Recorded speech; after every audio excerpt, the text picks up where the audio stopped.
Hi hi hi നമ്മളെ exam ഒക്കെ അടുത്തിരിക്കുന്ന സമയമല്ലേ, നമ്മുടെ വാർഷിക പരീക്ഷ അടുത്തു.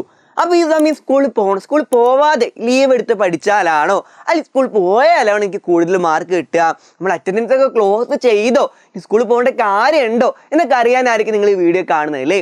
പ്രത്യേകിച്ച് നമ്മൾ വലിയ ക്ലാസ് പഠിക്കുന്ന ചേട്ടനും ചേച്ചിക്ക് അവിടെ അറ്റൻഡൻസ് ക്ലോസ് ചെയ്തു, അവിടെ റിവിഷനാണ് ഇപ്പോൾ, അതുകൊണ്ട് സ്കൂളിൽ പോവണ്ട എന്നൊക്കെ കേട്ടിട്ട് നിങ്ങളും പോവണ്ട എന്ന് വിചാരിച്ച് തീരുമാനിച്ചിരിക്കുന്ന സമയമായിരിക്കും.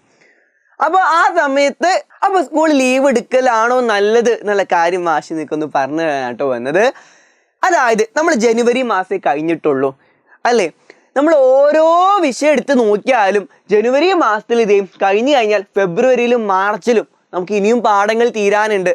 ഫെബ്രുവരിയിലും മാർച്ചിലും ഒക്കെ നമുക്ക് ഒരുപാട് പാഠങ്ങൾ സ്കൂളിൽ എടുക്കാനുണ്ട്. അപ്പോൾ ഈ സമയം നമ്മൾ ലീവ് എടുത്തു കഴിഞ്ഞാൽ ഈ പാഠങ്ങളൊക്കെ സ്കൂളിൽ എടുക്കുന്നത് നമുക്ക് മിസ്സായി പോകും. ഈ ഓരോ പാഠത്തു നിന്നും ഏറ്റവും ഇമ്പോർട്ടൻ്റ് ആയിട്ടുള്ള ചോദ്യങ്ങളും അതിൽ എന്തൊക്കെയാണ് ഉൾപ്പെട്ടത് എന്നുള്ള കാര്യങ്ങളൊക്കെ നമ്മൾ സ്കൂളിൽ നിന്ന് പഠിച്ചാലാണ് നമുക്ക് എക്സാമിന് നല്ല മാർക്ക് സ്കോർ ചെയ്യാൻ വേണ്ടി കഴിയുക അല്ലേ. അപ്പോൾ എക്സാം അടുത്തിരിക്കുന്ന ഈ സമയം നമ്മൾ ലീവ് എടുത്തു കഴിഞ്ഞാൽ എക്സാമിന് നമുക്ക് നല്ല മാർക്കാണ് കിട്ടുക? അല്ല, നേരെ വിപരീതമാണ് കിട്ടുക. അത് നമുക്ക് കിട്ടുന്ന മാർക്കൊക്കെ കുറയാണ് ചെയ്യുക. അപ്പോൾ എക്സാം അടുത്തിരിക്കുന്ന ഈ സമയത്ത് നമ്മൾ സ്കൂളിൽ പോകാനാണ് നോക്കേണ്ടത്.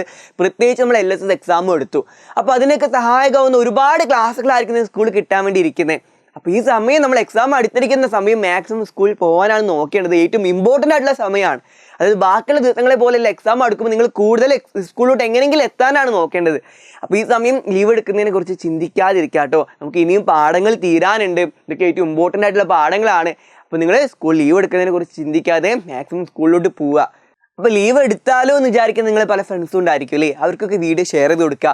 അതുപോലെ എക്സാമിന് ഏറ്റവും ഇമ്പോർട്ടൻ്റ് ആയിട്ടുള്ള കാര്യങ്ങളും എക്സാമിന് പ്രധാനപ്പെട്ട എല്ലാ ഭാഗങ്ങളും നിങ്ങൾക്ക് ചെറിയ വീഡിയോസ് ആയിട്ട് ലൈവായിട്ടൊക്കെ നമ്മൾ ഇജുപോർട്ടിന് ഈ ചാനലിലൂടെ നിങ്ങൾക്ക് പറഞ്ഞു തരുന്നതായിരിക്കും. അപ്പോൾ ഈ ക്ലാസ്സുകളൊന്നും മിസ്സാക്കാതിരിക്കുക. ഈ ഓരോ ക്ലാസ്സിൻ്റെയും നോട്ടുകൾ നിങ്ങൾക്ക് നോക്കി പഠിക്കാൻ വേണ്ടിയിട്ടും എഴുതി എടുക്കാനും വേണ്ടിയിട്ട് നമ്മൾ വാട്സപ്പ് കമ്മ്യൂണിറ്റി ഗ്രൂപ്പ് വഴി അയച്ചു തരുന്നുണ്ട്. ഏറ്റവും ഇമ്പോർട്ടൻ്റ് ആയിട്ടുള്ള ചോദ്യ പേപ്പറുകളും കാര്യങ്ങളൊക്കെ നമ്മൾ വാട്സപ്പ് കമ്മ്യൂണിറ്റി ഗ്രൂപ്പ് വഴി അയച്ചു തരും. അപ്പോൾ ആ നോട്ടുകളൊന്നും മിസ്സാവാതിരിക്കാൻ വേണ്ടിയിട്ട് നമ്മൾ കമൻറ്റ് സെക്ഷനിൽ ജോയിൻ ഫോർ നോട്ട്സ് പറഞ്ഞൊരു ലിങ്ക് പിൻ ചെയ്തിട്ടുണ്ടായിരിക്കും. ആ ലിങ്ക് ക്ലിക്ക് ചെയ്തിട്ട് വാട്സപ്പ് കമ്മ്യൂണിറ്റി ഗ്രൂപ്പിൽ ജോയിൻ ചെയ്തിട്ടുണ്ടെന്ന് ഉറപ്പാക്കുക. അതുപോലെ ഇതുപോലെ കൂടുതൽ യൂസ്ഫുൾ ആയിട്ടുള്ള വീഡിയോസ് നിങ്ങൾക്ക് ആവശ്യമുണ്ടെങ്കിൽ വീഡിയോ ലൈക്ക് അടിക്കാനും ചാനൽ ആദ്യമായിട്ട് കാണുന്ന ആരെങ്കിലും ഉണ്ടെങ്കിൽ സബ്സ്ക്രൈബ് ചെയ്യാനും മറക്കാതിരിക്കുക കേട്ടോ. അപ്പോൾ നിങ്ങൾക്ക് ഒരുപാട് യൂസ്ഫുൾ ആയിട്ടുള്ള വീഡിയോസ് ആയിട്ട് മാഷ് വീണ്ടും വരും. മറക്കേണ്ട മാഷ് ഒന്നും കൂടെ ഓർമ്മിപ്പിക്കുകയാണ്, സ്കൂളിൽ നിന്നുള്ള ക്ലാസ്സുകളായിരിക്കും നമുക്ക് കൂടുതൽ എഫക്റ്റീവ് ആവുക. അപ്പോൾ ഇനി അങ്ങോട്ടുള്ള ദിവസങ്ങളിൽ സ്കൂളിൽ നിർബന്ധമായിട്ട് എല്ലാവരും മുടങ്ങാതെ പോവുക. നമുക്ക് എന്തായാലും ഇതുപോലുള്ള കൂടുതൽ വീഡിയോസ് ആയിട്ട് കാണാം കേട്ടോ. Bye bye.